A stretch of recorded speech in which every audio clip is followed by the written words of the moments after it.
Hello po sa mga mahal kong listeners, magandang araw po sa inyong lahat. Makakasama nyo na naman po ulit kami, ang Johnny Tandem. Hi po sa inyo.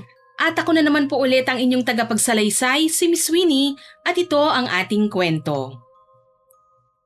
Nandito na tayo, Mira. Ang laki naman po ng bahay nyo, Tia. Simula ngayon, bahay mo na rin ito. Hindi pa rin po ako makapaniwala. Ang ganda pala ng bahay nyo. Hindi po kasi nagkukwento si nanay tungkol sa inyo eh. Alam mo namang hindi naging maganda ang relasyon namin ng nanay mo. Matagal din kaming hindi nag-usap. Ano po bang dahilan? Hanggang ngayon, ako pa rin ang sinisisi niya sa nangyari sa tatay namin. Ilang beses ko na siyang sinubukang kausapin pero ayaw niyang makinig at habang tumatagal, lalo lang lumalalim ang tampuhan namin. Kung hindi lang po siguro kayo nag-away, baka nakalapit kami sa inyo at nakahingi kami ng tulong para maipagamot si nanay. Yan nga rin ang naiisip ko eh. Kung nalaman ko lang sana kagad na ganun na pala kalala ang sakit niya, maisasalba sana natin siya. Pero hindi na natin mababago ang nangyari na. Ang magagawa ko na lang ngayon alagaan ka. Dito ka natitira sa akin at ako nang bahala sa pag-aaral mo hanggang sa makapagtapos ka ng kolehiyo. Maraming salamat po, Tia. Pero hindi po ba parang matanda na ako para mag-aral pa sa kolehiyo? Ilang taon ka na ba? 23 na po ako. Bata ka pa. Marami ka pang pwedeng gawin. Nahihiya lang po ako eh. Yung mga kaklase ko po kasi nung high school, may mga trabaho na. Baka mas mabuti pang magtrabaho na lang din po ako para hindi na ako maging pabigat sa inyo. Mira, makinig ka sa akin. Ang trabaho madaling hanapin, pero ang pagkakataong makapag-aral, hindi laging dumarating yan. Habang kaya pa kitang pag-aralin, mag-aral ka. Gusto kong makapagtapos ka. Opo, Tia. Maraming salamat po. Halika na sa loob. Pumasok na tayo at may ipapakilala rin ako sa'yo. Sino po? Ang kasama natin dito sa bahay, si Clara. Magandang araw po, Miss Winnie. Itago niyo na lang po ako sa pangalang Mira. Matagal ko nang gustong isulat ang liham na ito pero sa tuwing susubukan ko lagi po akong umaatras. May isang pangyayaring mahigit 20 taon ko nang pinipilit kinakalimutan. Pero hanggang ngayon, hindi pa rin po ako lubusang pinatatahimik. Kaya naisip kong panahon na para ikwento ko ang lahat, mula sa simula hanggang sa huli. Nagsimula ang lahat noong taong 2005. Bata pa ang isip ko noon, hindi pa ako ganun ka-mature at marami pa akong ginagawang desisyong hindi ko pinag-iisipan. Noong taong ding yon, namatay ang nanay ko dahil sa cancer. Wala na akong ibang malalapitan kaya kinupkup ako ng tiyahing kong si Tia Nora. Wala siyang asawa at anak kaya itinuring niya akong parang sarili niyang anak. Doon ako tumira sa bahay niya at nangako siyang pag-aaralin niya ako hanggang makapagtapos ako ng kolehiyo. Akala ko noon, yun ang simula ng panibagong buhay ko. Hindi ko alam na ang pagpasok ko sa bahay na yon ang magiging simula ng pinakamadilim na bahagi ng aking buhay. Lalo na nang makilala ko ang matagal ng katulong ni Tia Nora na si Clara. Clara! Clara! Nasaan ka ba? Madam Nora, nandito lang po ako. Sino po siya? Clara, gusto kong ipakilala sa iyo si Mira. Siya ang pamangkin ko at simula ngayon dito na siya titira sa atin. Hello, magandang araw sa iyo, Mira. Magandang araw din sa iyo, Clara. Clara, ikaw na ang maghatid kay Mira sa magiging kwarto niya at sasagutin ko lang tong tawag. May meeting kasi ako mamaya eh.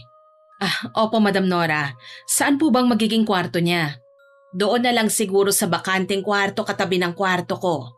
Pero hindi ko pa po yun nalilinisan eh. Okay lang. Ako na lang ang maglilinis doon. Hindi na, ako na. Dito ka na lang muna sa sala at ihahanda ko kagad ang kwarto mo. Bigyan mo lang ako ng ilang minuto.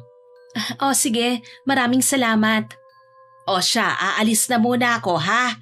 Clara, ikaw na muna ang bahala kay Mira. Opo, madam. Mag-iingat po kayo. Umalis si Tia Nora habang si Clara naman dumiretso sa ikalawang palapag ng bahay dala ang panlinis. Naiwan akong nakaupo sa sala. Tahimik kong pinagmasdan ang buong bahay. Malaki ito, magara at halatang mamahali ng mga gamit. Hindi ko pa rin akalain na ganun pala kayaman si Tia Nora, Miss Winnie. Akala ko noon, simpleng negosyante lang siya gaya ng ikinikwento sa akin ni nanay. Habang nakatingin ako sa paligid, unti-unti ring nagsisink in sa akin ang lahat. Napangiti na lang ako. Sa isip ko, mukhang hindi na ako mamomroblema pa sa buhay. Pakiramdam ko, isang iglap lang para akong biglang yumaman. Makalipas ang ilang minuto, bumaba si Clara mula sa itaas at sinabing ihahatid na niya ako sa magiging kwarto ko. Sumunod naman ako sa kanya. Pagpasok ko pa lang sa loob ng silid, namanghana po ako. Ang laki ng kwarto para sa akin, mag-isa lang naman ako. Halos kumpleto na ang lahat ng kailangan ko kasi meron ng aparador, tokador at kama. May study table din sa gilid. Hindi ko napigilang mapangiti. Pakiramdam ko para akong prinsesa kasi noon lang ako nakaranas ng ganong klaseng kwarto. Ilang taon ka na ba ha, Mira? 23 na ako. Ikaw ba? Mas matanda pala ako sa'yo ng 4 na taon. At matagal na rin ako nakatira kay Madam Nora. Ganun ba? Bata pa lang kasi ko nandito na ako eh. Kasama ko pa noon ang nanay ko. Siya talagang unang naging katulong ni Madam Nora. Nasa na siya ngayon? Wala na siya. Namatay na rin siya eh. Mga 7 taon na rin ang nakalilipas. Ay, pasensya na. Okay lang. Simula noon, nanatili na rin ako rito at si Madam Nora na ang tumayong pamilya ko. Wala ka na bang ibang kamag-anak? Meron naman, pero nasa malayong probinsya sila eh. At hindi ko rin naman sila gaanong kilala. Tsaka dito na rin kasi ako talaga lumaki. Ganun ba? Kabisado mo na pala ang buong bahay? Oo, halos lahat ng sulok alam na alam ko. Parang naging parte na nga ng buhay ko ang bahay na ito eh. Pati na rin yung mga gusto at ayaw ni Madam Nora, kabisado ko rin. Mukhang malaki talaga ang tiwala sa ni Tia, no? Sana pagkalipas ng panahon, ako naman ang mas makilala niya. Tutal, dito rin naman na ako titira. Hanggang kailan ka pala mananatili rito? Narinig mo naman siguro ang sinabi ng Tia Nora ko kanina. Simula ngayon, dito na ako titira. Hindi naman niya sinabing pansamantala lang yon. Talaga? Alam mo, madali lang naman makisama kay Madam Nora eh. Basta alam mo lang ang gusto niya. Minsan may pagka-strikta siya. Halimbawa, ayaw na ayaw niyang may naiiwang hugasin sa lababo. Tapos kapag naglilinis, gusto niya mula itaas pababa. Kapag binaliktad mo yon, pagsasabihan ka niya talaga. Ganun ba? Oo. Tapos yung mga gamit niya, wag mong basta-basta gagalawin ha. Kapag may hinahanap siya, ako lang ang nakakaalam kung saan nakalagay yon. Sanay na kasi ko eh. At saka kapag kakain na si Madam Nora, ako na ang bahala ron ha. Alam ko na kasi kung anong gusto niyang ulam at kung gaano karaming kanin ang isasandok. Kahit hindi na siya magsalita, gets ko na kagad yon. Pati sa kape tuwing umaga, alam ko na kung matapang ba ang gusto niya o hindi. Depende kasi sa mood niya yon eh. At ako lang ang nakakakuha kung anong mood niya. Ganun talaga kapag matagal ka ng kasama ng isang tao. At bakit mo naman sinasabi ang mga yan sa akin? Wala lang. Para hindi ka lang mabigla. Medyo marami kasing ayaw at gusto si Madam Nora eh. Okay. O siya, aalis na muna ako ha. Lalabhan ko pa kasi yung dress ni Madam eh, na isusuot niya sa party sa linggo. Ayaw no na may kahit konting mantsa. Hindi ko alam, Miss Winnie, pero simula nung pag-uusap namin yun ni Clara, may kakaiba akong nararamdaman sa kanya. Hindi ko alam kung bakit pero parang hindi ko nagustuhan ang paraan ng pakikipag-usap niya sa akin. Sa bawat sinasabi niya, pakiramdam ko gusto niyang iparamdam na siya lang ang nakakakilala kay Tia Nora at siya lang ang may alam sa lahat ng nangyayari sa bahay. Kinagabihan, hindi pa umuwi si Tia Nora at abala naman si Clara sa paghahanda ng hapunan namin. Mabango ang niluluto niya, kaya naisip kong tumulong kahit papano. Lumapit ako sa kusina at akmang kukuha ng mga pinggan para ihanda sa mesa, pero bago ko pa man mahawakan ng mga plato, agad niya akong sinita. Anong ginagawa mo? Ilalagay ko lang to sa mesa para makakain na tayo. Hindi na. Ako na dyan. Trabaho ko yan eh. Maglalagay lang naman ako ng pinggan sa mesa habang abala ka pa sa pagluluto. Okay lang. Ako naman talaga ang gumagawa niyan dito eh. Gusto ko lang naman tumulong. Wag na nga, ako na rito. Mga pinggan lang naman to eh. Hindi naman to mabigat na trabaho. At bakit parang ayaw mo yatang magpatulong? Hindi naman sa ayaw ko. Mas gusto ko lang na ako ang gumagawa. Sanay na rin naman kasi si Madam Nora na ako lang ang gumagawa dito sa bahay eh. Tutulong lang naman sana ako. Oo, alam ko yon. Pero baka kapag may hindi nagustuhan si Madam Nora ako rin ang mapapagalitan. Kaya ako na lang. O sige, ikaw ang bahala. Maupo ka na lang dun sa mesa at ako nang bahala rito. Ang bago ng niluluto mo ha, Clara? Madam Nora, nariyan na po pala kayo. Oo, nandito ka rin pala, Mira. Mano po, tiya? Kaawaan ka ng Diyos, iha. O Clara, ano ba yung niluluto mo at parang nagutom ako bigla Ito po yung paborito niyong adobong puti. Napansin ko kasi na abalang-abala kayo ngayong araw Galing po kayo ng biyahe dahil sinundo niyo si Mira. Tapos dumiretso pa kayo sa opisina at nakipag-meeting sa mga empleyado niyo. Kaya naisip ko po ipagluto kayo ng paborito niyong ulam. Sigurado pong pagod na pagod po kayo niyan. Ay naku, oo nga. Halos hindi na nga ako nakakain buong maghapon Dinamihan ko po itong bawang. Alam ko po kasing mas gusto niyo yan kapag pagod kayo Nagluto na rin po ako ng sopas para mainita naman po ang tiyan niyo. Talagang kabisado mo ko ha? Syempre naman po. Matagal na po tayong magkasama Alam ko na po kagad ang kailangan nyo kapag pagod kayo. Salamat, Clara. Wala pong anuman yon, madam. Gusto ko lang pong komportable kayo kapag nandito sa bahay. Sige po, maupo muna kayo. Ipaghahain ko na po kayo ng pagkain. Halika na, Mira. Maupo ka na at nang makakain na tayo. Matitikman mo na ang luto ni Clara. Naku, masarap talaga siyang magluto. Habang pinagmamasdan ko si Clara, parang lalo kong naiintindihan kung bakit ganun siya magsalita. Hindi sapat na gawin lang niya ang isang bagay. Kailangan alam din ni Tia Nora na siya ang gumawa noon. Mula noon, napansin ko na gusto niyang siya lagi ang napapansin. Habang kumakain nga kami ng hapunan, mas lalo kong napansin ang ugali ni Clara, Miss Winnie. Halos lahat ng ginagawa niya, kailangan niyang sabihin kay Tia Nora. Habang tumatagal na kasama ko si Clara, unti-unti na akong naiirita sa paraan ng kanyang pagsasalita. Walang katulad talaga itong adobong puti mo, Clara. Napakasarap, hindi ba, Mira? Opo, Tia. Salamat po, madam. Sinunod ko lang po yung paraan ng pagluluto na gusto nyo. Alam na alam mo talaga ang gusto ko. Syempre naman po. Kuhang-kuha mo talaga ang husay sa trabaho ng iyong ina. Opo, madam. Si nanay po talaga nagturo sa akin kung paano magluto Pero pinag-aralan ko rin po kung ano talaga ang gusto nyo. Tinatandaan ko po ang mga paborito nyong pagkain at kung paano nyo gustong timplahan ng mga ulam. Kaya sa tuwing nagluluto po ako, iniisip ko muna kung magugustuhan nyo ba o hindi. Kaya naman pala hindi ako nagsasawa sa mga luto mo Basta kayo po ang kakain, pagbubutihin ko po talaga. Madam, bukas po pala ililipat ko na yung mga orchids sa likod ha. Napansin ko po kasing hindi na sila gaanong nasisinaga ng araw sa pwesto nila Ay, oo nga pala. Nakalimutan ko na nga yun Baka po kasi malantas sila kapag pinabayaan natin Oo, sige. Salamat, Clara. Mukhang tumatanda na talaga ako. Ang dami ko nang nakakalimutan. Hindi naman po, madam. Abala lang po talaga kayo nitong mga nakaraang araw. Mabuti na lang talaga at naaalala mo mga bagay na nakakalimutan ko. Siyempre naman po. Sayang naman kung mapapabayaan natin ang mga halaman nyo Alam ko pong paborito nyo pa naman ang mga yon. Pwede rin naman po akong tumulong, Tia. Sigurado ka, Mira? Ay, hindi na, Mira. Kaya ko na yon.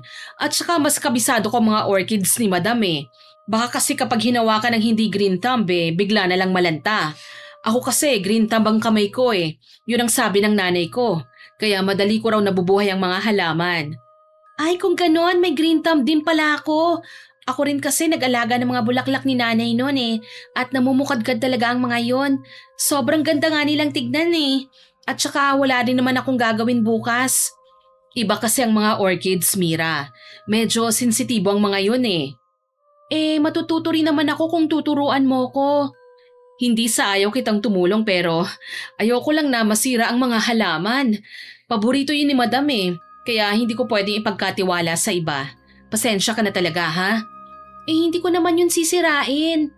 Ay, tama na. Huwag na kayong magtalo pa. Clara, hayaan mo nang tumulong si Mira bukas para matutunan rin niya kung paano alagaan ang mga orchids dito. At saka pagkakataon nyo na rin yon para mas makilala nyo ang isa't isa. Total, tayo-tayo rin naman ang magkakasama rito sa bahay eh. Dapat magkasundo kayo sa lahat ng gawain dito. Sige po, madam. Opo, tiya. Kinabukasan, tinulungan ko si Clara sa paglilipat ng mga orchids at paglilinis ng hardin. Pero halos wala rin akong nagawa, Miss Winnie. Sa bawat kilos ko, lagi niyang sinasabing siya na lang ang bahala dahil kabisado na raw niya ang mga halaman ni Tia Nora. Kaya iniwan ko na lang din siya. Naisipan kong magluto na lang ng pananghalian, tutal abala na siya sa hardin.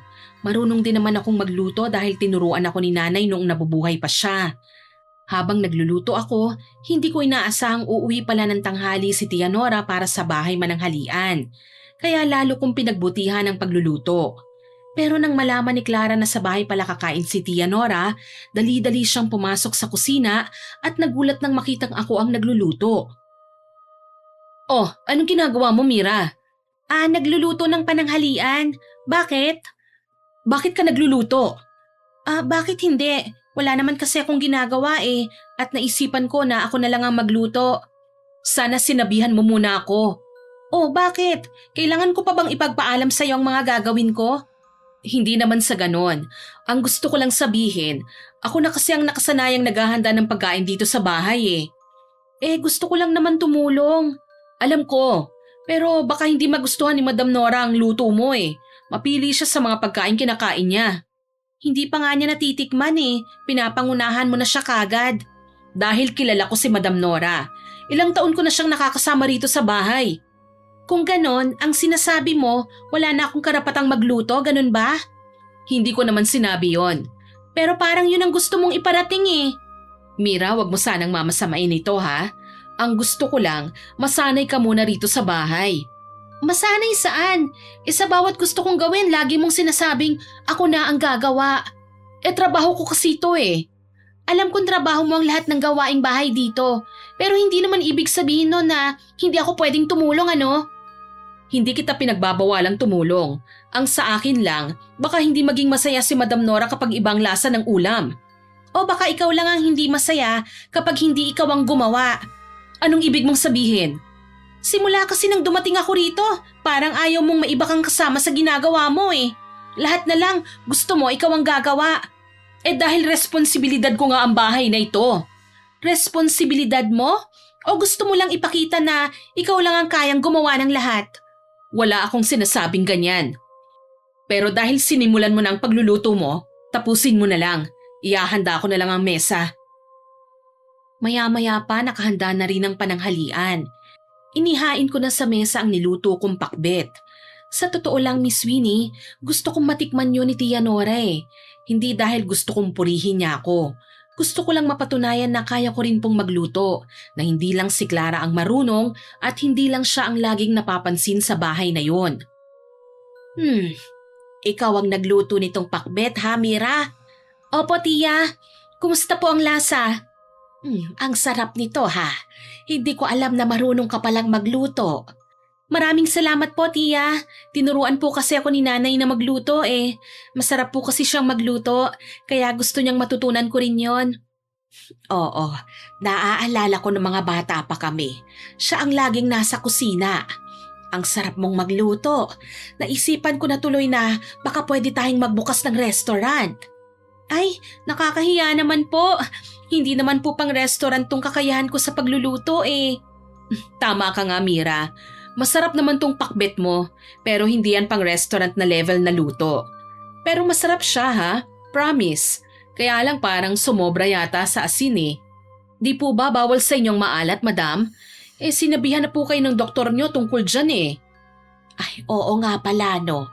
Pero paminsan-minsan, masarap din naman kumain ng bawal. Nakakasawa rin yung pagkain na medyo matabang eh. Ay, pasensya na po, Tia. Sa susunod po, babawasan ko po ang asin. Ay, huwag ka nang mag-alala, Mira. Ako na lang ang magluluto sa susunod. Kabisado ko na rin naman kasi ang panlasa ni Madam at alam ko rin kung anong mga bawal sa kanya. Ayos lang naman, Clara. Natutuwa nga ako at marunong din palang magluto si Mira Opo, Madam. Pero gusto ko lang po na siguraduhin na masusunod pa rin ang dapat yung kinakain. Sayang naman po kung mapapabayaan natin ang kalusugan nyo. Alam kong concern ka sa akin, Clara. Pero hayaan din natin si Mira. Baka may mga mailuluto pa siyang masasarap na pagkain sa susunod.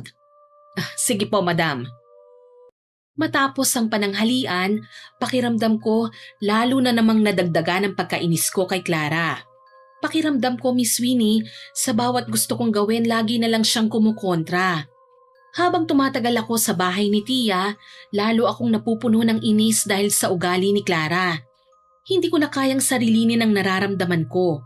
Kaya nang magkaroon kami ng pagkakataong mag-usap ni Tia Nora, sinabi ko na sa kanya ang lahat ng napapansin ko kay Clara.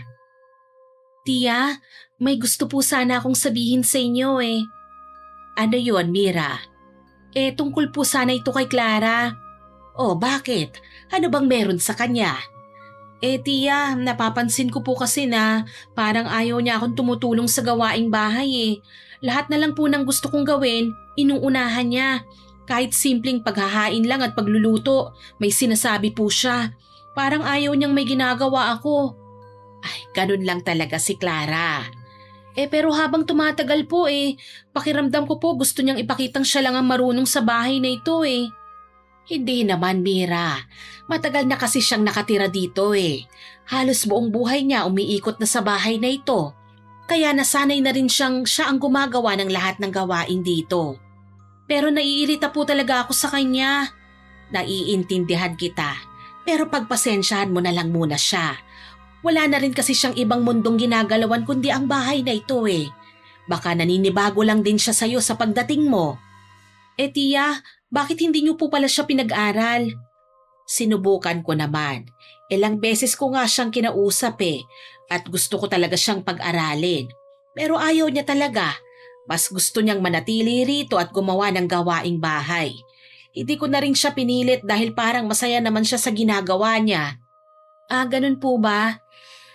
Ay, hayaan mo na lang si Clara sa mga gawaing bahay, ha? Hindi mo kailangan makipag-agawan sa kanya. Hindi kita kinupkup dito para maging katulong. Kinupkup kita para makapag-aral ka at magkaroon ng magandang kinabukasan. Nahihiya lang po kasi ko na wala akong naitutulong dito. Ang maitutulong mo lang sa akin, ang makatapos ka ng pag-aaral. Yun ang gusto kong makita. Ay, oo nga pala. May naisip ka na bang kursong kukunin mo sa kolehiyo? Meron na po, Tia. Ano yon? Gusto ko po sanang kumuha ng kursong may kinalaman sa pagluluto. Mahilig po kasi talaga akong magluto talaga ba? Mukhang bagay na bagay nga sa'yo yon. Kung yan ang gusto mo, susuportahan kita. Makalipas ang ilang araw, nagpunta kami ni Tia Nora sa eskwelahan para magtanong tungkol sa kursong kukunin ko. Pero dahil kalagitnaan na ng klase, sinabi nilang sa susunod na semester pa ako maaaring makapag-enroll. Ilang buwan pa akong mananatili sa bahay bago muling makapag-aral. Dahil na rin sa mga sinabi ni Tia, sinubukan kong intindihin si Clara. Hindi na ako nakikialam sa mga gawaing bahay at hinahayaan ko na lang siyang gawin ang lahat. Akala ko kapag tumigil na akong tumulong, mawawala na rin ang pagkainis ko sa kanya. Pero hindi po pala. Habang lumilipas ang mga araw, napapansin kong bawat ginagawa ni Clara ay ikinukwento niya kay Tia. Kapag nakapaglinis siya ng bahay, sasabihin niya. Kapag nakapagluto siya, sasabihin rin niya. Kapag may naayos siyang gamit o natapos na gawin, ikinukwento pa rin niya. Hindi ko alam kung ganun lang ba talaga siya o sadyang gusto niyang ipaalam kay Tia ang lahat ng ginagawa niya. Sa totoo lang po, pakiramdam ko, lalo lang niyang pinaparamdam na wala akong silbi sa bahay at siya lang ang maaasahan ni Tia.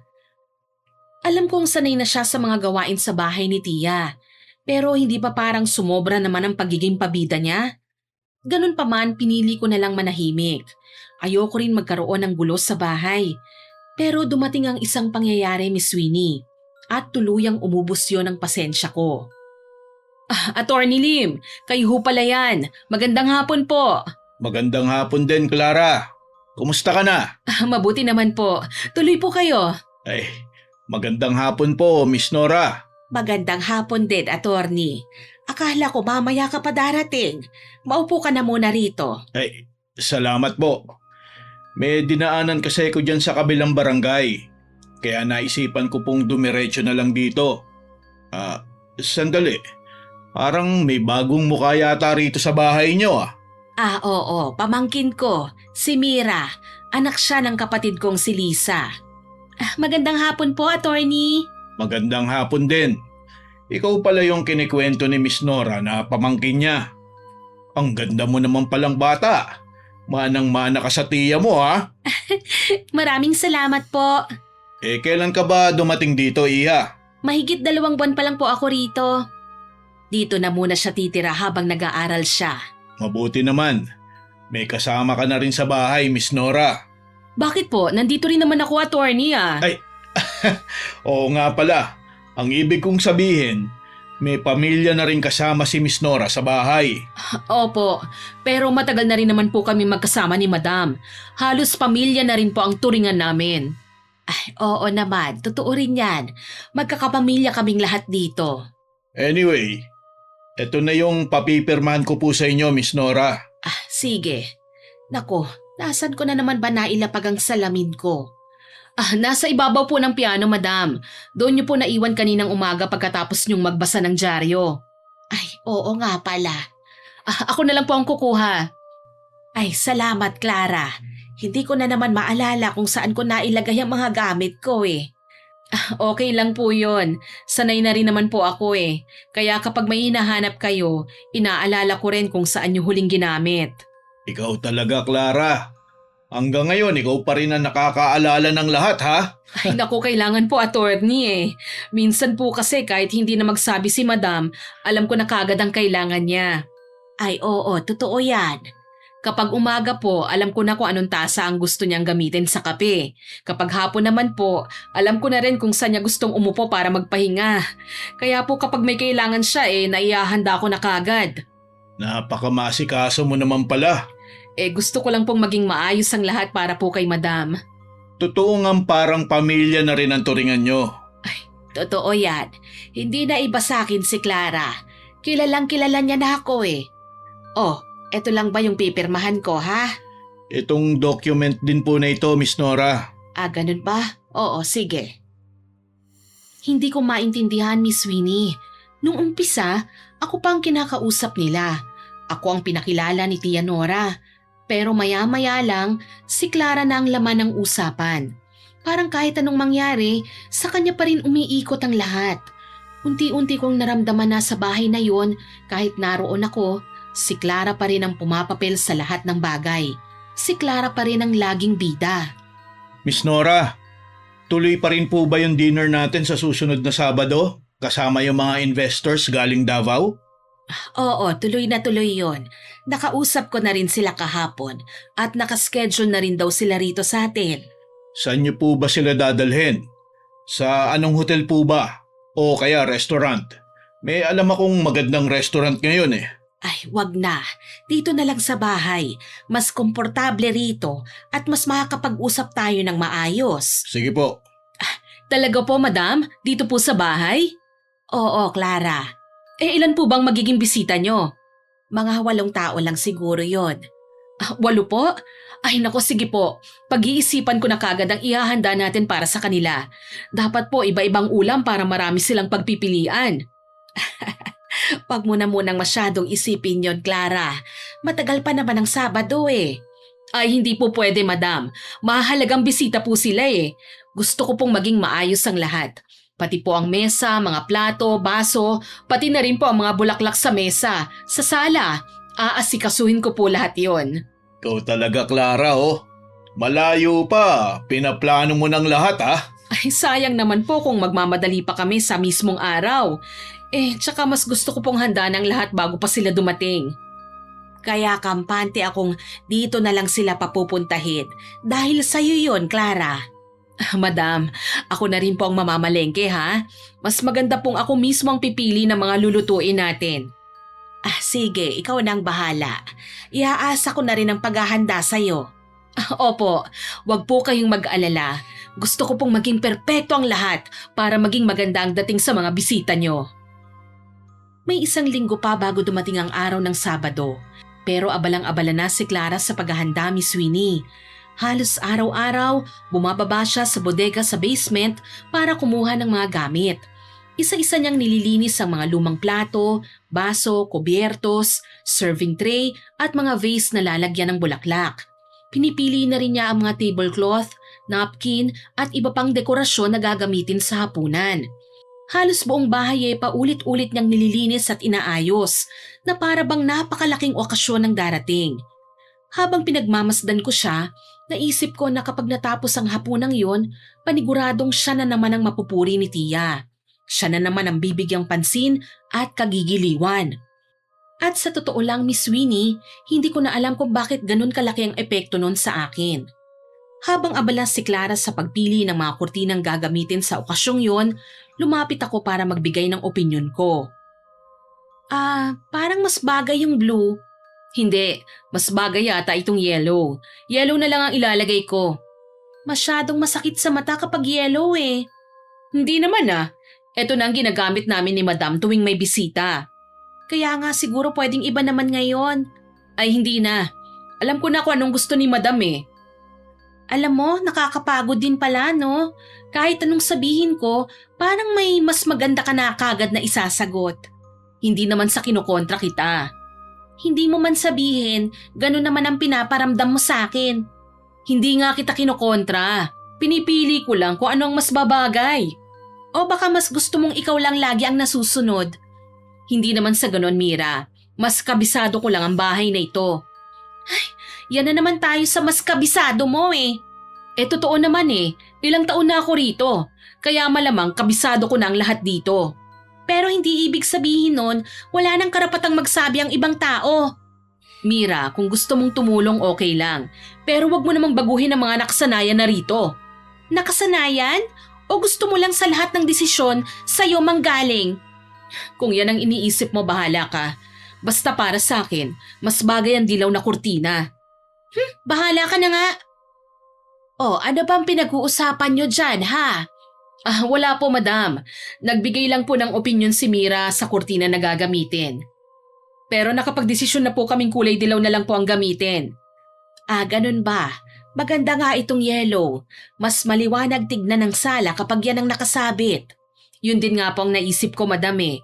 Mas bagay din po ito sa mga bulaklak na ilalagay natin sa gitna ng mesa.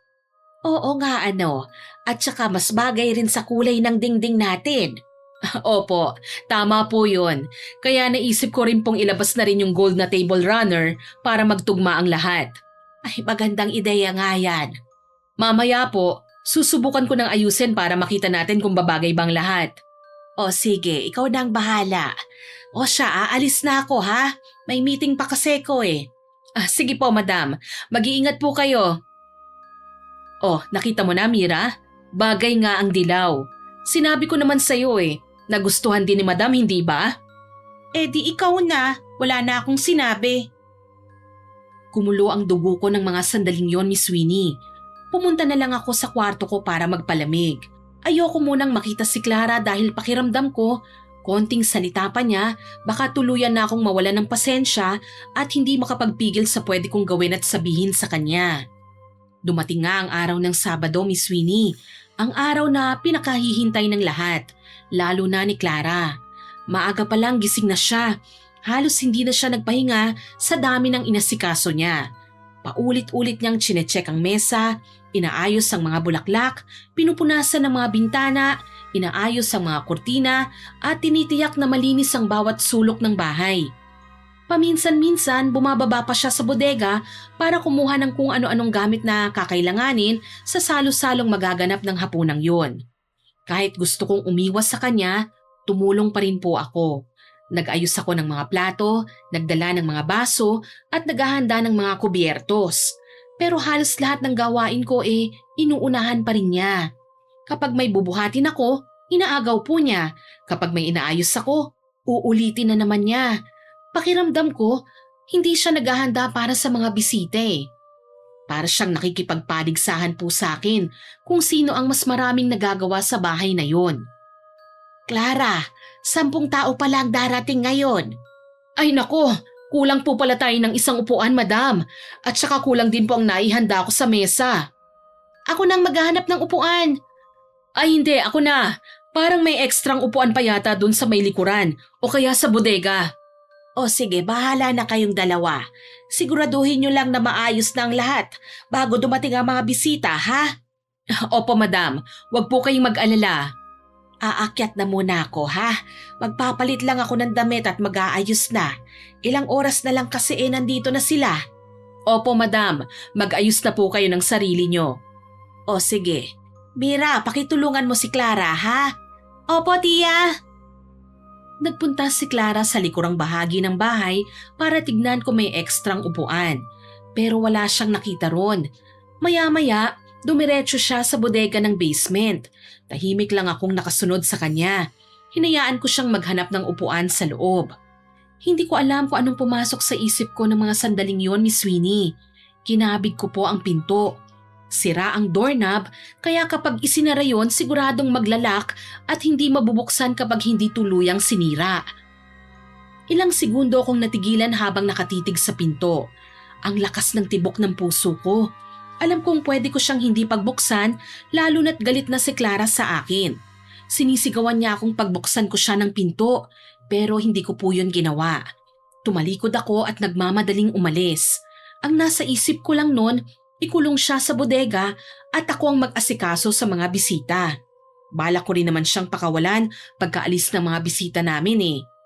Bumalik ako sa kusina at isa-isang inilabas sa mga pagkaing niluto ni Clara. Inilipat ko ang mga ulam sa mga serving plate, inilabas ang mga dessert, inayos ang mga kubyertos at inilapag ang lahat sa mesa.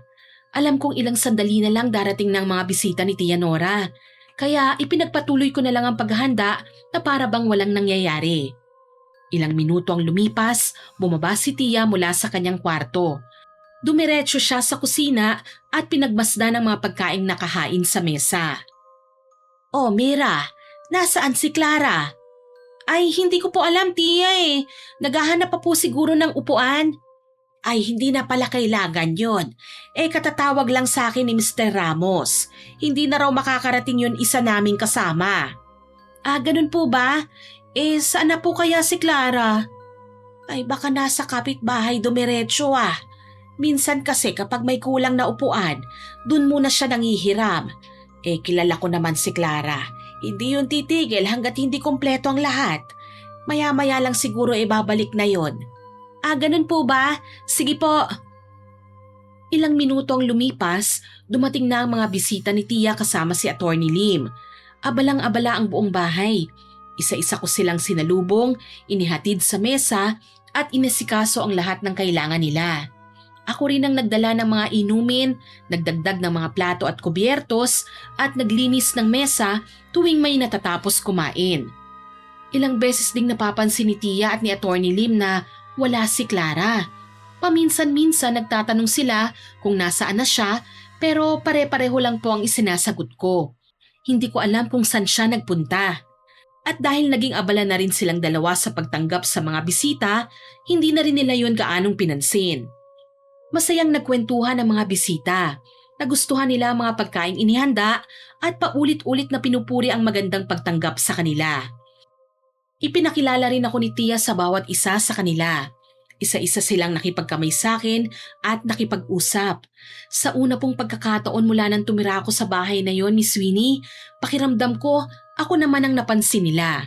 Ako naman ang nasa gitna ng usapang yon. Ako naman ang naging bida sa lahat. Lumipas ang ilang oras at isa-isa nang nagpaalam ang mga bisita. Nang makaalis ang lahat, muling bumalik ang katahimikan sa buong bahay.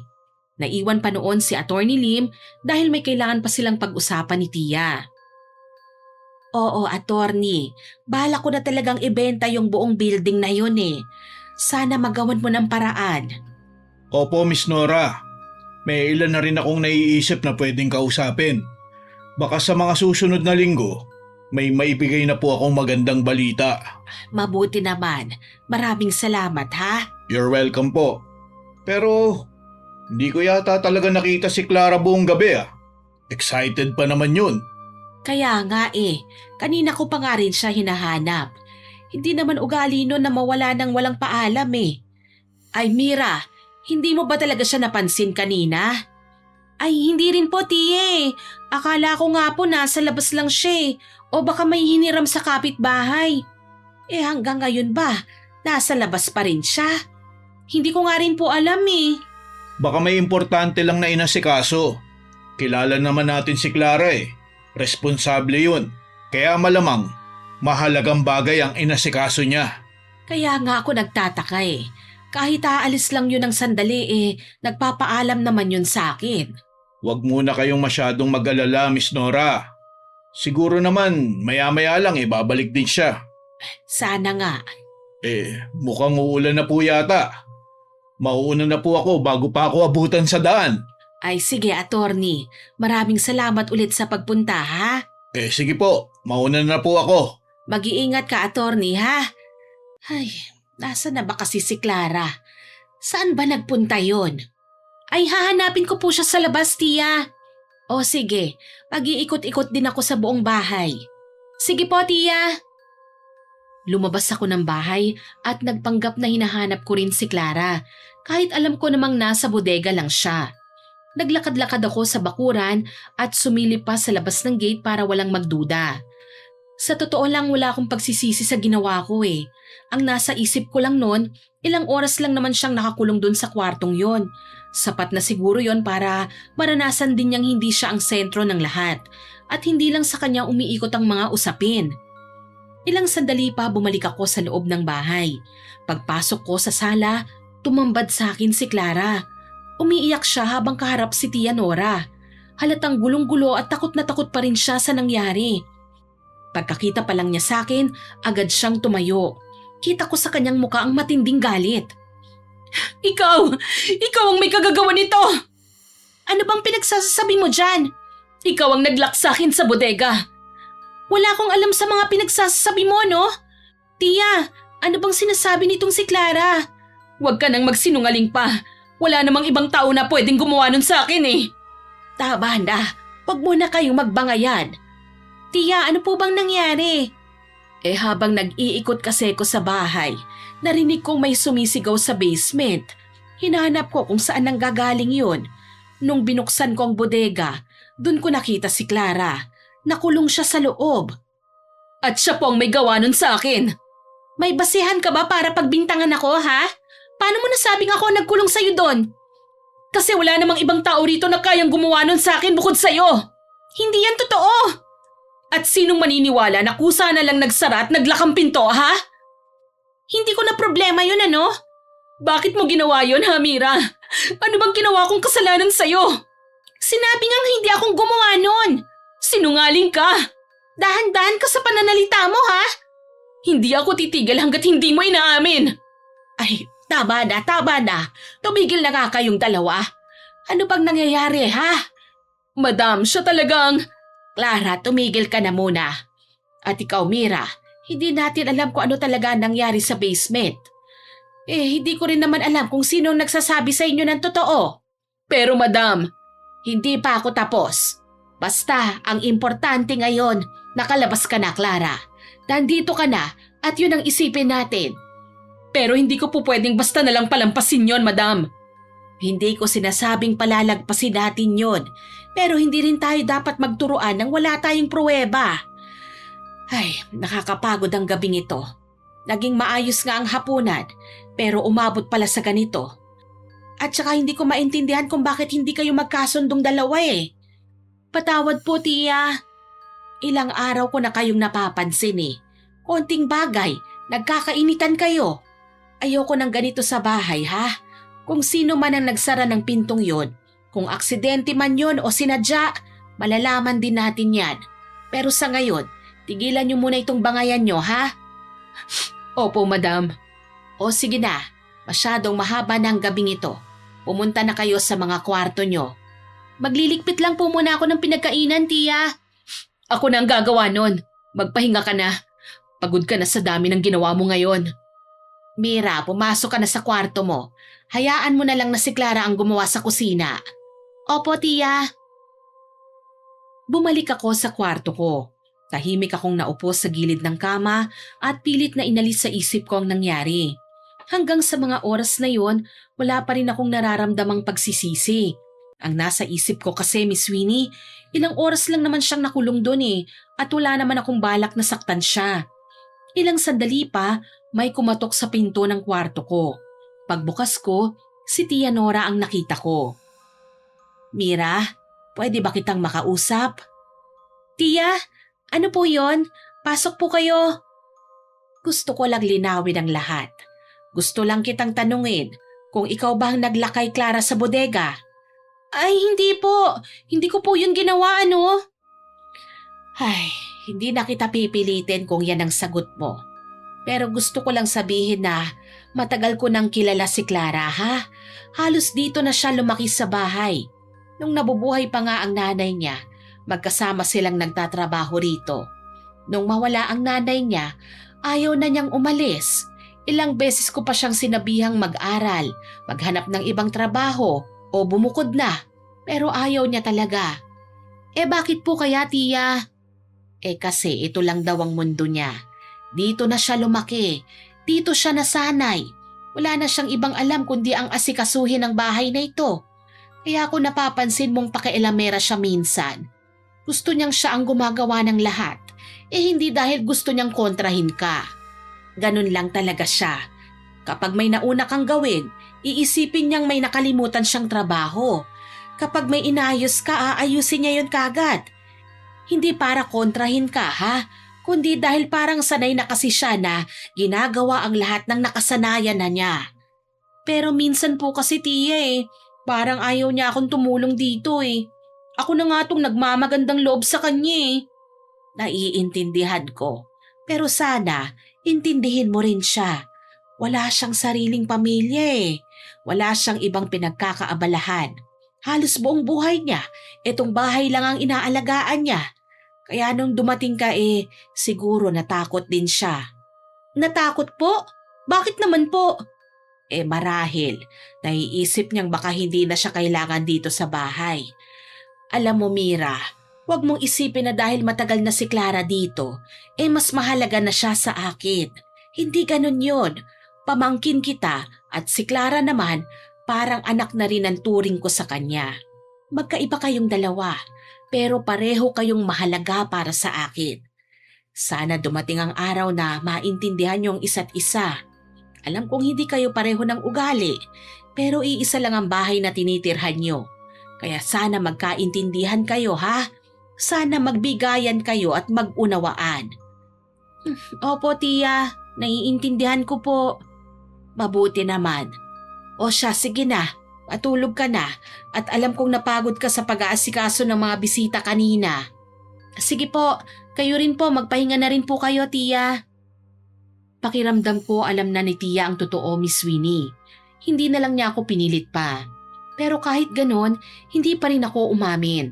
Itinanggi ko pa rin ang lahat. Sa isip ko noon, hindi naman mabigat ang ginawa ko. Ilang oras lang naman siyang nakulong at wala rin namang masamang nangyari sa kanya. Gusto ko lang naman na maramdaman niya na kahit minsan kung ano ang pakiramdam na hindi siya ang laging bida. Dahil sa sinabi ni tiya, sinubukan ko pong intindihin si Clara. Pero habang tumatagal, lalo ko lang nararamdaman na parang nakikipagpaligsahan siya sa akin. Halos lahat ng gawain sa bahay, inuunahan niya po ako. Kaya hindi na rin ako nagpatalo sa kanya. Kahit hindi naman ako obligadong gumawa ng mga gawaing bahay, ginagawa ko na rin po ito. Gusto kong ipakita na hindi lang siyang marunong sa mga gawaing bahay at hindi lang siya ang kayang umalalay kay Tia Nora. Ang aga yata ng agahan natin ngayon . Sino ba ang nagluto nito? Ay, ako po, tiya. Maaga po kasi akong nagising . Mas nauna pa po ako kay Clara. Habang tulog pa po siya, nakapagsaing na po ako at nakapagluto na rin ng ulam. Naku madam, pasensya na po . Tinapos ko lang po kasing labahin kagabi . Kaya nahuli po ako ng gising ngayon. Bukas po, mas maaga po akong gigising. Ayos lang, Clara. At saka tama naman yung oras ng pagising mo . Masyado lang sigurong napaaga ng gising si Mira ngayon. Madam, pagkatapos po nating kumain, lilinisin ko na po ang buong kusina. Ay, tapos ko nang gawin yon. Ganun ba? Para yatang hindi naman nalinisan ng maayos eh. May mga parte na parang nakaligtaan mong linisin. Pero huwag kang mag-alala, lilinisin ko na lang ulit. Ay, hindi na kailangan. Lilinisin ko na lang ulit. Ako na, baka may makaligtaan ka na naman eh. Hayaan mo na akong gawin yon. O siya, tama na yan. Nasa harapan tayo ng hapagkainan ha? Mas mabuti pang maghati na lang kayong dalawa sa mga gawaing bahay. Hindi nyo kailangan mag-unahan. Ilang araw pang nagpatuloy ang ganong sitwasyon namin, Miss Winnie. Halos lahat ng gawain sa bahay naging paligsahan na para sa aming dalawa. Pareho naming gustong mauna at mapansin ni Tia Nora. Para bang trophy ang mapansin at purihin ng tiyahin ko. Kaya naman habang tumatagal, lalo lang lumalalim ang hindi namin pagkakaunawaan. Hanggang isang araw, nagising na lang po ako na hindi maganda ang pakiramdam ko. Matindi ang pangangati ng buong katawan ko. Maya-maya, sumakit na rin po ang tiyan ko. Pagtingin ko sa mga braso at binti, may mga pulang pantal na pala ko. Oh, anong nangyari sa'yo, Mira? Ay, hindi ko nga po alam, Tia eh. Pagising ko po kanina, nangangati na po ang buong katawan ko. Ay, lumapit ka nga rito sa akin. Titignan ko. Heto po oh. Ay, nako. Ang dami mo ng pantal. Sumasakit na nga rin po ang tiyan ko ngayon, Tia eh. Nako, may nakain ka bang kakaiba kagabi? Wala naman po. At saka pareho lang naman po tayo ng kinain eh. Nako, baka allergy yan. Pero wag tayong makampante. Tia, ang katipo talaga. Ay sige, magbihis ka na. Dadalhin kita sa klinik. Patitignan kita sa doktor. Pagkatapos kong magbihis, dumiretso na kami sa klinik. Pinatignan ako ni Tia Nora sa doktor at binigyan ako ng gamot para sa pangangati. Ilang oras lang, unti-unti ngang nawala ang pangangati ko sa katawan. Pero nandun pa rin po ang mga pantal. Mabigat pa rin ang pakiramdam ko at hindi pa rin nawawala ang pananakit ng aking tiyan. Kinahapunan, lumabas na rin ang resulta ng mga laboratory test ko. Wala naman daw po silang nakitang kakaiba. Wala naman daw po akong sakit at normal daw po ang lahat. Binigyan na lang nila ako ng gamot na pampahupas sa mga pantal at pinayuhang magpahinga. Pagkatapos noon, umuwi na rin po kami ng bahay. Huwag ka munang gagawa ng gawaing bahay, ha, Mira? Hayaan mo na lang na si Clara ang gumawa nun. Kaya ko pa naman po, Tia eh. Hindi na. Tignan mo nga ang sarili mo, oh. Kakagaling lang natin sa doktor. Inumin mo na ang mga gamot na nireseta sa'yo, ha? Kapag lumala pa yan babalik tayo sa doktor. Opo, Tia. Akala ko lilipas lang ang ilang araw at gagaling na rin po ako. Pero kabaliktaran ang nangyari, Miss Winnie. Mas dumami ang mga pantal sa katawan ko hanggang sa umabot na sa buong mukha ko. Paminsan-minsan sumasakit pa rin ang tiyan ko at halos araw-araw na rin akong nahihilo. Hanggang isang umaga pagkabangon ko, bigla na lang po akong nagsuka. Hindi pagkain ang lumabas, kundi maruming likido na may napakabahong amoy. Halos hindi ako makahinga sa sobrang pagsusuka. Habang nakayuko ako sa lababo, napatingin ako sa may pintuan. Nakita ko si Clara. Tahimik lang siyang nakatingin sa akin. Malabo na noon ang paningin ko pero pakiramdam ko nakangiti po siya. At yun ang huling bagay na naalala ko bago ko tuluyan nawalan ng malay. Nang magkamalay po ako, napansin kong nasa ospital na ako. Nakahiga at nakadextrose. Mabigat pa rin ang pakiramdam ko.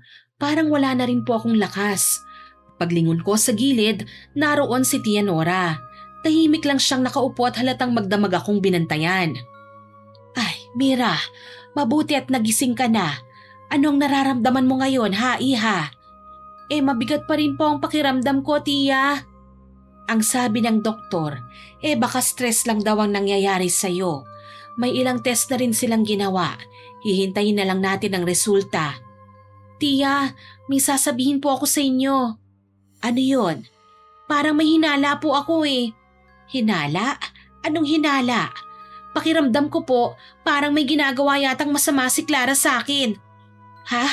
Bakit mo naman nasabi yan? Nung nawalan po kasi ako ng malay, nakita ko po siya. Nakatayo lang siya sa may pintuan habang nagsusuka ko. Oh, ba't mo naman nasabing may ginawa siya sa'yong hindi maganda nang dahil lang dyan? Nakatingin po siya sa akin eh. Alam kong malabo na po ang paningin ko noon, pero para po yatang nakangiti siya na parang gusto niyang nakikitang nangyayari sa akin. Mira, hindi naman siguro. Tia, baka po nilalason niya ako eh. Imposible. Hindi ganon ang pagkakakilala ko kay Clara. Pero pakiramdam ko po may ginawa siya sa akin, kaya ako nagkakaganito. Mira, hindi yun magagawa ni Clara. Matagal ko na siyang kasama at kilala ko siya. Mabait siyang bata. Kahit matagal niyo na pong kasama ang isang tao, hindi niyo pa rin po siya lubusang makikilala, Tia. Mira, nauunawaan ko kung bakit ganyan ang iniisip mo sa kanya. Pero wala tayong basihan para sabihin yan. Tia, kung nilason ka talaga, malamang sasabihin kaagad yan ng mga doktor. Hindi sila maghihintay ng resulta ng test kung may panganib sa buhay mo. Pero bakit ganito pa rin po ang pakiramdam ko? Hindi ko rin alam, Mira. Kaya nga hinihintay natin ang ibang resulta ng test mo. Hanggat hindi pa malinaw ang lahat, wag muna tayong magbintang sa kung sino-sino. Ay... At saka hindi ako naniniwalang kaya kang saktan ni Clara. Mahigit 2 taong ko na siyang kasama. Nakita ko kung paano niya isinantabi ang sarili niyang buhay para lang alagaan ako. Hindi siya perpekto, Mira, pero mabuti siyang tao. Kung gusto niyang iwan ako noon at magkaroon ng sariling buhay matagal na sana niya yung ginawa. Pero pinili niyang manatili sa tabi ko. Kaya hindi ko basta-basta mapapaniwalaan niyang sinasabi mo. Ang totoo nga niyan matagal ko na ring pinag-iisipan ito Ano po yon, Tia? Na kapag dumating ang araw na may mangyaring masama sa akin, bala kong ipamana ang bahay kay Clara. Ano po? Kay Clara? Oo, ibibigay ko sa kanya ang bahay. Wala na kasi siyang ibang matutuluyan Halos buong buhay niya, inilaan na niya sa pag-aalaga sa akin at sa bahay. Ikaw naman, Mira bata ka pa at babalik ka na sa pag-aaral. Naniniwala akong marami ka pang mararating sa buhay. Makakapagtapos ka, makakapaghanap ng magandang trabaho, at baka balang araw makapag-abroad ka pa. Ayokong matali ka sa bahay dahil naniniwala akong mas malaki pa ang mundong naghihintay sa'yo. Pero Tia, hindi ko kayo pinagkukumpara ni Clara ha? At wala akong pinapanigan sa inyong dalawa. Bilang pamilya, gusto ko lang na pareho kayong magkaroon ng maayos na kinabukasan sa magkaibang paraan. Hindi ako makapaniwala sa narinig ko, Miss Winnie. Para akong binuhusan ng malamig na tubig. Ngayon ko lang nalaman na ganun pala kalaki ang tiwala at pagmamahal ni Tia Nora kay Clara. Habang nakahiga ako sa ospital, hindi ko mapigilang isipin na baka kahit anong gawin ko, hindi ko na kailanman mapapalitan ng lugar na matagal nang inuukupan ni Clara sa puso ng tiyahin ko. Lumabas ang resulta ng mga test ko at wala namang nakitang malubhang sakit. Ayon sa doktor, malamang stress lang daw talaga ang dahilan ng mga nararamdaman ko. Nasa bagong environment pa raw kasi ko at sariwa pang pagpanaw ng aking ina. Medyo gumaan naman po ang loob ko nang marinig ko yun. Pinayuhan ako ng doktor na magpahinga na lang ako at magpahinga sa bahay. Dahil mahina pa ang katawan ko, si Clara na ang gumawa ng halos lahat ng gawaing bahay. Siya ang laging napupuri ni Tia Nora, pati na rin ni Attorney Lim tuwing bumibisita siya sa bahay. Pilit ko sanang ipagsasawalang bahala ang lahat pero hindi ko magawa yun. Sa tuwing nakikita ko si Clara, naaalala ko ang mga nangyari sa akin. At naniniwala pa rin akong siya ang may kagagawa ng lahat ng yun. Kumusta na ang pakiramdam mo, ha, Mira? May gana ka pa talagang mangamusta sa akin? Oh, bakit? Alam kong ikaw ang may kagagawa nito. Ano bang pinagsasabi mo? Tapatin mo nga ako, Clara. Nilalason mo ba ako? Nagpapatawa ka ba? Sagutin mo ang tanong ko. Wala akong ginagawang masama sa'yo. Talaga ba? Wala nga. Kung iisipin nga natin sino bang mahilig gumawa ng masama sa ating dalawa? Hindi ba ikaw lang naman ang nagkulong sa akin sa bodega? Hindi ako nagkulong sa'yo. Hanggang ngayon itinatanggi mo pa rin? Dahil wala naman akong ginawang ganun O sige, panindigan mo na lang yung pagsisinungaling mo. Baka karma mo na yung nangyayari sa'yo dahil sa ginawa mo sa akin. Hindi ako naniniwala sa karma, pero naniniwala akong may mga taong gumagawa nito sa akin. At ikaw lang ang may dahilan para gawin ito. Kung yan ang gusto mong paniwalaan, bahala ka. Mas lalo pong lumakas ang kutob ko na may ginawa nga si Clara sa akin, Miss Winnie, dahil sa mga sinabi niyang yon. Kaya nang magkaroon ako ng pagkakataon, palihim akong pumasok sa kanyang kwarto. Tumambad sa akin ang mga kakaibang bagay na nagpatindig sa balahibo ko. May ilang itim na kandila, mga tuyong dahon, at higit sa lahat, naroon ang ilan sa mga personal kong gamit na matagal ko nang hinahanap. Ang suklay ko, ang sando kong bigla na lang nawala, at iba pang personal na gamit. Bigla po akong kinabahan. Hindi na yun simpleng koleksyon ng mga kung ano-anong bagay lang eh. Sa isip ko, malinaw na may kakaibang ginagawa si Clara sa akin. Alam kong may kinalaman yon sa paglalagay niya ng sumpa gamit ang itim na mahika. Hindi na ako nag-aksaya pa ng oras. Agad kong hinanap si Tia para sabihin ang lahat ng nakita ko, pero abala siya ng mga panahong yon. Tia, may sasabihin po ako sa inyo. Ano ba yan, Mira? Importante ba yan? Kasi kailangan kong pumunta ng Palawan ngayon eh. Nasunog yung isa sa mga apartment ko doon. Nasunog po? Oo, katatawag lang sa akin ng caretaker doon eh. Kaya kailangan kong magpunta ron ngayon. Kumusta na pala ang pakiramdam mo? Okay ka na ba ha? Kasi mga ilang araw akong mawawala o baka abutin pa ako ng 1 linggo. Medyo mabigat pa rin po ang nararamdaman ko, pero kaya ko na naman po ang sarili ko. Si Clara na munang bahala sa bahay ha, habang ikaw naman nagpapagaling muna. Kailangan ko na kasi talagang umalis. Hindi ko na nasabi pa kay Tia ang mga nakita ko sa kwarto ni Clara. Nagmamadali siyang umalis ng araw na yon. At naisip kong baka wala rin pong mangyari kahit sabihin ko kasi kakampihan pa rin niya si Clara. Pero hindi ko na kayang baliwalain ang lahat ng nangyayari sa akin. Naalala ko ang isang albularyong kilala namin sa dati naming lugar.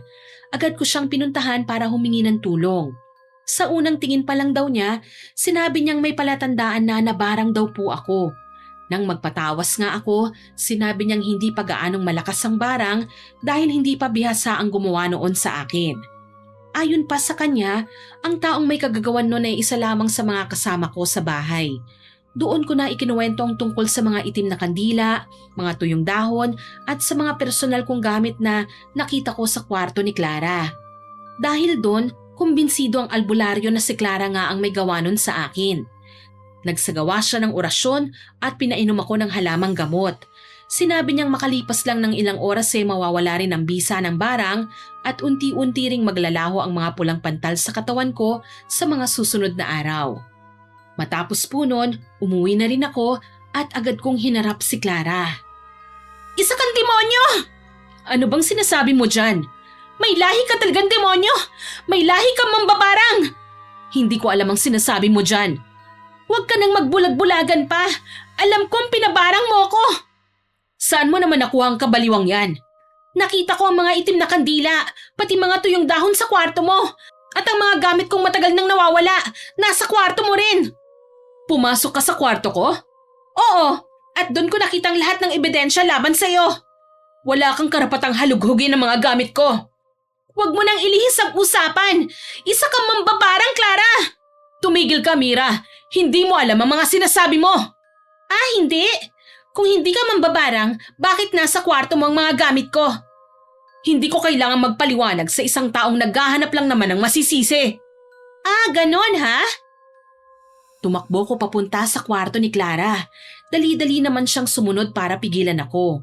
Pagpasok ko, agad kong hinalughog ang buong kwarto niya hanggang sa matagpuan ko ang isang kahon. Nang buksan ko ito, bumungad sa akin ang mga itim na kandila, mga tuyong dahon at ang ilan sa mga personal kong gamit na matagal nang nawawala. Hindi ako maaaring magkamali. Yun mismo ang mga nakita ko noong nakaraang araw. Sige! At paano mo ngayon ito ipapaliwanag, ha? Lumabas ka rito. Lumabas ka sa kwarto ko. Hindi! Hanggat hindi mo inaamin ang lahat. Magsalita ka ngayon, Clara! Oo, ako nga ang may kagagawan sa nangyayari sa'yo. Ha? Sinasabi ko na nga ba eh. Isa kang demonyo!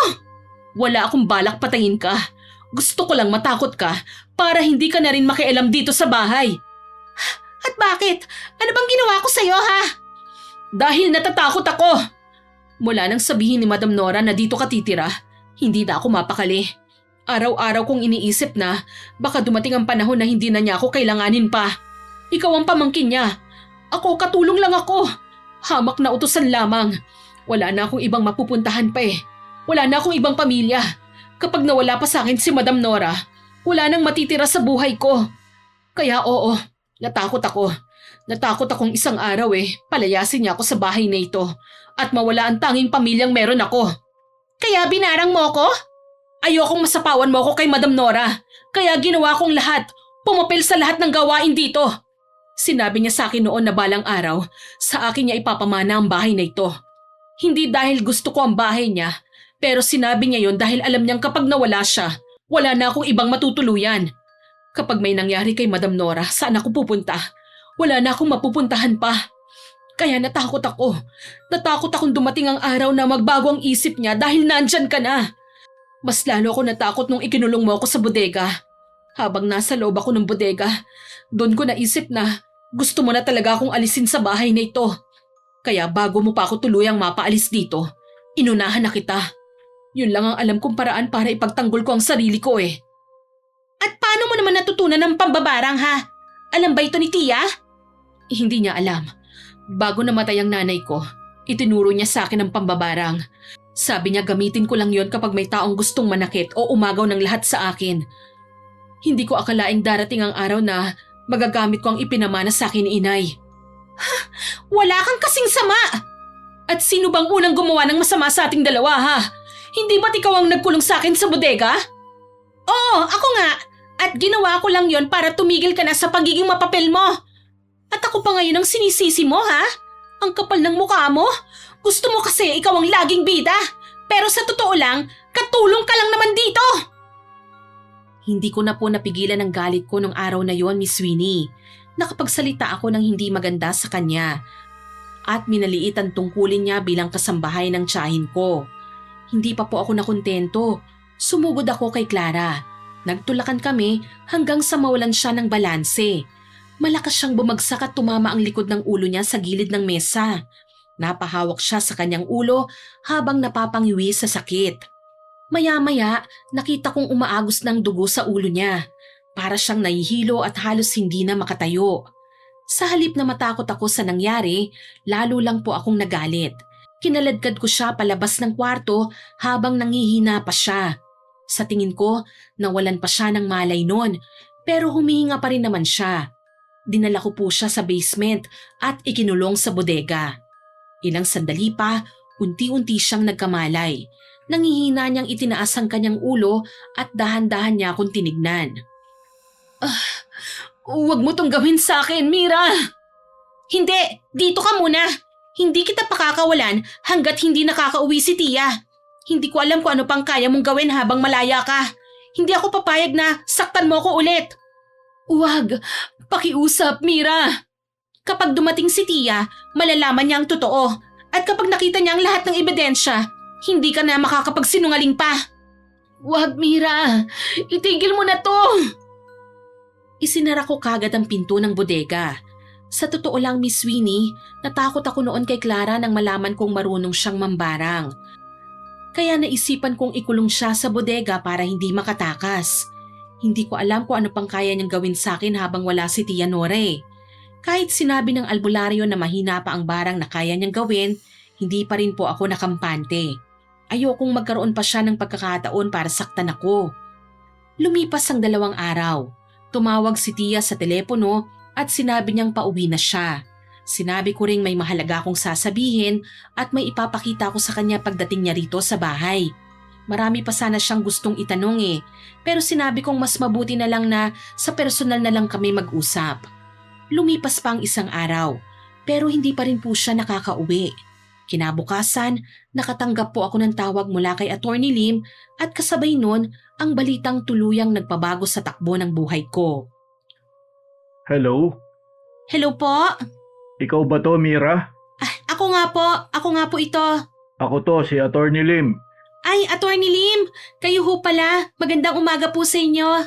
Mira, may kailangan akong ipaalam sa'yo. Ano po yon? Pero gusto kong manatili kang kalmado habang sinasabi ko ito sa'yo. Ha? Bakit po? May problema po ba? May nangyari kay Miss Nora, Mira. Ha? Ano pong nangyari? Nasaan po siya? Habang pauwi siya, naaksidente ang sinasakyan niyang kotse. Ano po? Dinala siya kagad sa pinakamalapit na ospital. Pero pagdating dun, dineklara siyang dead on arrival. Ha? Hindi. Hindi maaari ito. Ikinalulungkot kong ako pang naghatid sa iyo ng balitang ito. Wala na si Miss Nora. Wala na ang tiya Nora mo. Hindi. Hindi pwedeng mangyari yun. Nagkausap pa kami kahapon na pauwi na raw siya ngayon. Nakikiramay ako sa iyo, Mira. Ako na ang mag-aayos ng kanyang burol at sa lahat ng kakailanganin. Parang gumuho ang buong mundo ko sa isang iglap, Miss Winnie. Hindi ako makapaniwala sa narinig ko. Parang tumigil ang oras at biglang nablangko ang isip ko. Hindi ko alam kung anong dapat kong gawin at kung saan ako magsisimula. Hindi ko matanggap na ang taong hinihintay kong umuwi, hindi na pala kailanman makababalik pa. Kinahapunan, nagtungo ako sa punerarya kung saan nakaburol si Tia Nora. Sa tulong ni Attorney Lim, naihanda na ang lahat para sa kanyang burol. Habang papalapit ako sa loob ng punerarya, lalo lang bumibigat ang bawat hakbang ko. Hindi ko pa rin po matanggap na ilang oras lang ang nakalipas, kausap ko pa ang tiyahin ko sa telepono. Ngayon, naroon na siya sa loob ng kabaong. Pagpasok ko sa punerarya, sinalubong ako kagad ni Attorney Lim. Tahimik niya akong tinignan, tsaka marahan niyang ipinatong ang kamay niya sa balikat ko bilang pakikiramay.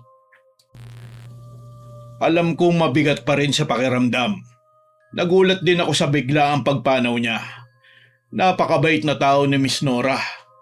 Nakakalungkot talaga. Hindi ko po alam kung anong gagawin, Attorney.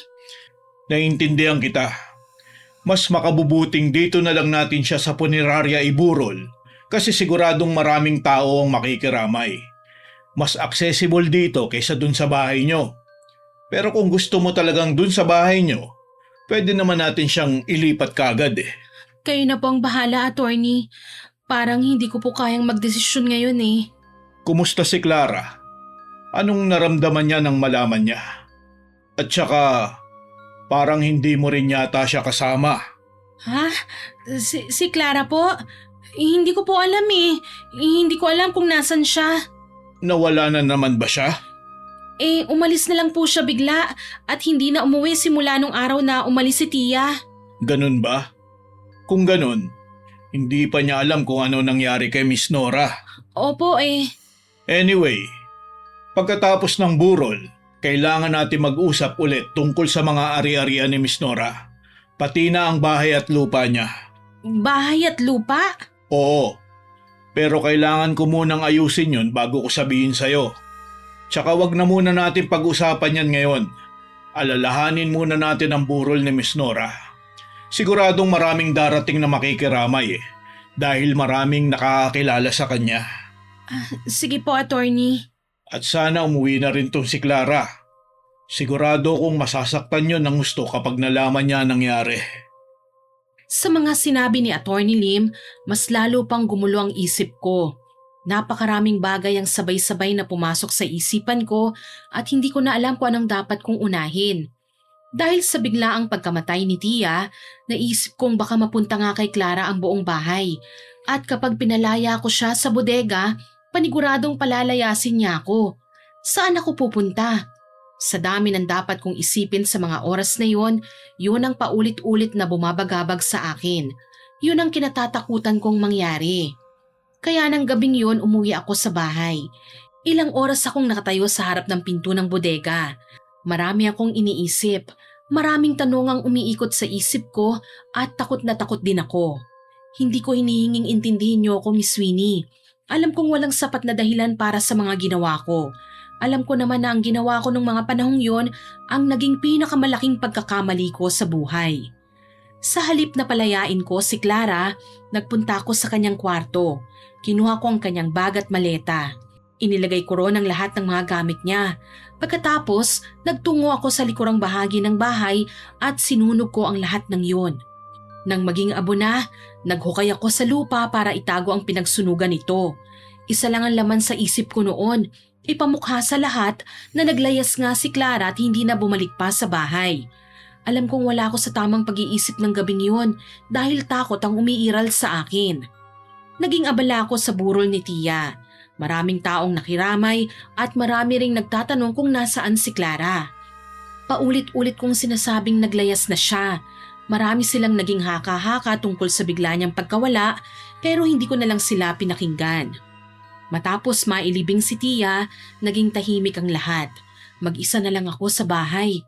Walang kasiguraduhan sa mangyayari sa akin habang si Clara nanatili sa loob ng bodega. Hindi ko alam kung anong kalagayan niya. Lumipas ang 2 linggo mula nang mailibing si Tia, muling dumalaw si Attorney Lim sa bahay para kausapin ako. Kayo ho pala, Attorney Lim. Pasok po kayo. Magandang araw, Mira. Kumusta ka na? Eto po, ayos lang naman. Medyo naninibago lang po. Naiintindihan ko. Hindi talaga madaling tanggapin ang biglaang pagkawala ni Miss Nora. Opo. Hindi pa rin ba umuwi si Clara? Hindi pa rin po eh. Nakakapagtaka naman. May nabanggit ba siya sa'yo bago siya umalis? Wala naman po. O kaya naman, nagkaroon ba kayo ng hindi pagkakaunawaan bago siya nawala? Wala rin po. Maayos naman po kaming dalawa nun. Sigurado ka? Opo. Kasi ayon sa mga nakakakilala kay Clara, hindi raw yun ang klase ng tao na basta na lang aalis nang hindi nagpapaalam. Mahigit 20 taon siyang nanatili rito sa bahay ni Miss Nora eh. Hindi ko po alam ang dahilan kung bakit siya umalis at naglayas na lang bigla. Hindi ba siya nag-iwan ng sulat man lang o kahit anong mensahe sa'yo? Hindi rin po. Bigla na lang talaga siya umalis kasabay nung pag-alis ni Tia Nora papuntang Palawan. Nakakapagtaka lang kasi. Bakit naman po? Ilang araw bago ang aksidente, nakausap ko si Miss Nora. Nabanggit niyang may gusto sana siyang ipagawa kay Clara. Kaya nagtataka ako kung bakit bigla na lang siyang umalis nang walang kahit anong paliwanag. Bakit? Baka may sarili lang po siyang dahilan. Anyway, may isa pa akong mahalagang dahilan kung bakit ako nandito. Ano po yun? Tungkol ito sa mga naiwan ni Miss Nora. Sinuri ko ang kanyang mga dokumento at nakumpirma kong wala siyang iniwang last will and testament. Hindi ko po kayo maintindihan. Ano pong ibig niyong sabihin doon?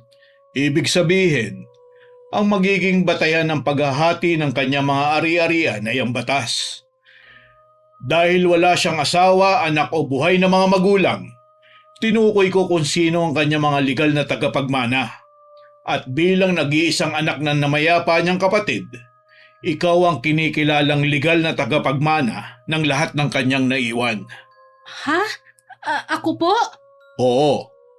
Batay sa batas, ikaw ang may karapatan sa kanyang mga ari-arian.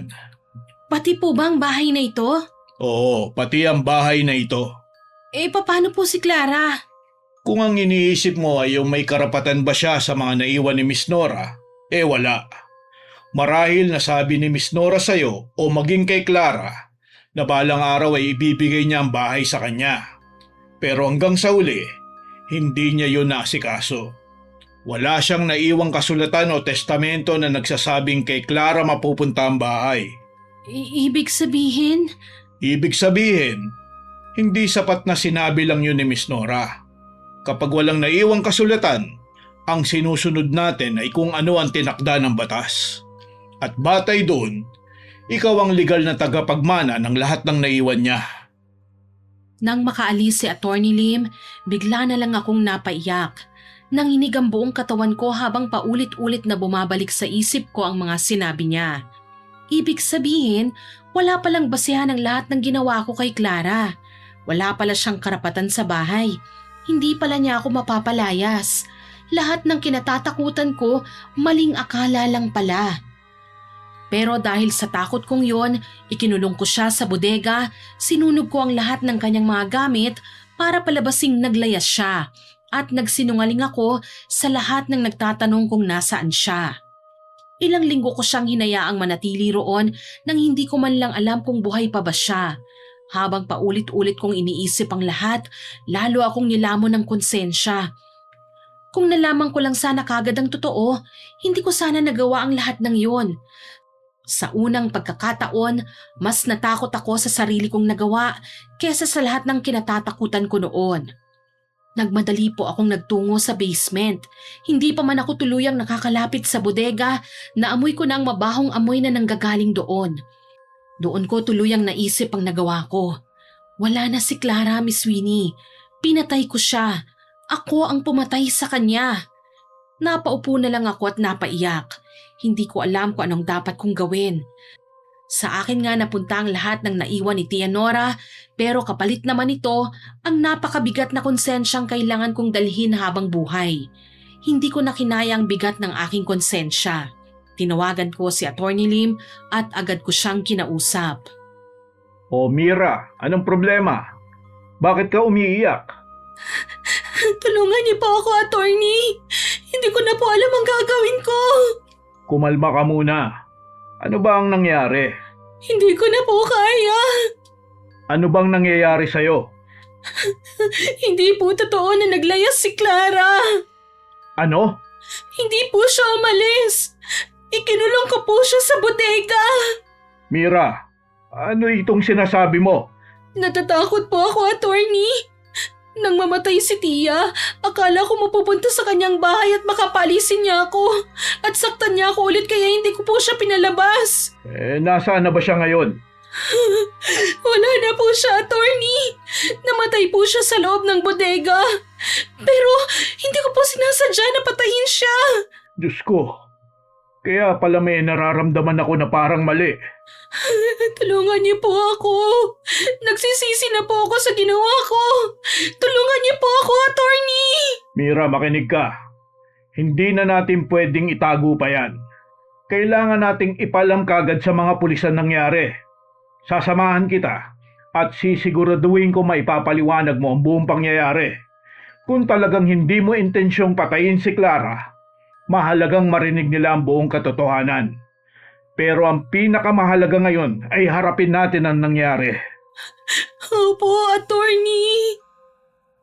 Sinamahan ako ni Attorney Lim sa himpilan ng pulisya upang isuko ko ang sarili ko at sabihin ang buong katotohanan. Hindi na ako nagtanggang magtago o gumawa ng anumang palusot. Isinalaysay ko ang lahat ng nangyari at inamin ko ang aking kasalanan. Matapos ang mahabang investigasyon at paglilitis, napatunayan sa hukuman ang pananagutan ko sa pagkamatay ni Clara. Tinanggap ko ang naging hatol dahil alam kong yon ang kabayaran sa isang pagkakamaling ako mismo ang gumawa. Kumusta ka na rito, Mira? Ayos lang po ako, Attorney. Pero hanggang ngayon, kahit pinagbayaran ko na po ang ginawa ko, hindi pa rin ako pinapatulog ng konsensya ko. Naiintindihan ko yan, Mira. May isa pa nga pala akong gustong sabihin sa'yo. Tungkol ito sa mga naiwan ni Miss Nora. Bilang ikaw ang legal niyang tagapagmana, kailangan na nating magpasya kung anong gagawin natin sa mga negosyo niyang naiwan. Ipagbili niyo na lang po ang lahat, Attorney. Sigurado ka ba?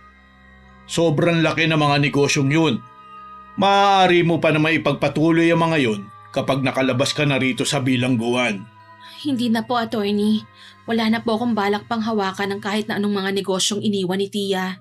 Mas mabuti nang maibenta na lang po ang lahat. Pero kung maaari po sana, huwag niyo pong isama yung bahay. Bakit? Yun na lang po kasi ang natitirang alaala ko kay Tia eh. At pati na rin po kay Clara. Alam kong hindi na mababago ang nangyari. Pero yun po ang gusto kong panghawakan kapag nakalaya na ako rito. Kung yan ang desisyon mo, igagalang ko. Ako na ang bahala sa lahat ng proseso. Maraming salamat po, Attorney. Ilang taon din akong nanatili sa kulungan hanggang sa mabigyan ako ng parol. Pagkalaya ko, sa bahay pa rin ako ni Tia bumalik. Pero iba na ang pakiramdam, Miss Winnie. Tahimik na ang buong bahay at sa bawat sulok nito, para bang naaalala ko pa rin ang lahat ng nangyari. Hanggang ngayon, mag-isa na lang akong namumuhay. Madalang akong makipag-usap sa ibang tao at halos hindi na lumalabas ng bahay. Marami ang nagsasabing nabayaran ko na ang kasalanan ko at malaya na ako. Pero sa totoo lang, Miss Winnie, hindi yon ang nararamdaman ko eh. Araw-araw ko pa ring dala sa konsensya ang pagkamatay ni Clara.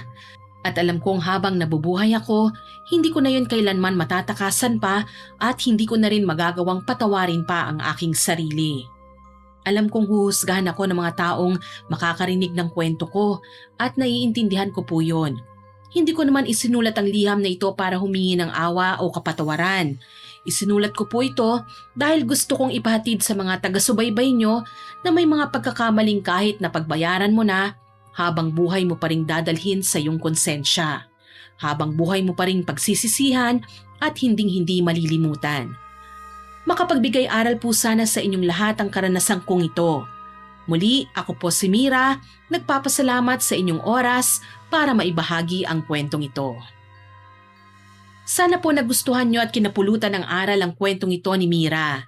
Pero bago ko po tapusin ito, hindi po ito makukumpleto nang walang shoutout sa masusugid nating listeners. Siyempre, Shoutout po kay Al San Jose, kay Boss Mike Mata Amatar na nag-birthday po kahapon. Belated happy birthday po, sir! kay Russell Panti at sa friend niyang si Janica Narag. Happy birthday po, ma'am! Kay Meldy from Malaysia. Hello po sa inyo dyan, ma'am!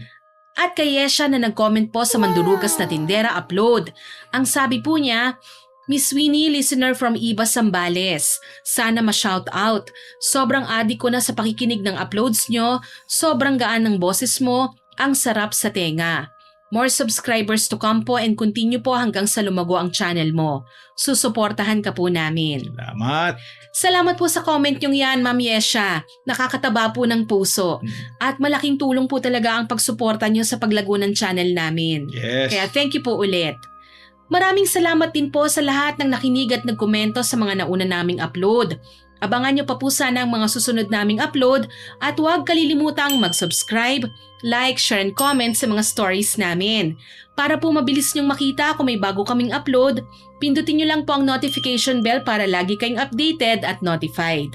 Aasahan pa rin po namin ang suporta nyo ha, para sa patuloy na paglago ng ating channel at mas dumami pa po ang ating kapamilya. Yes!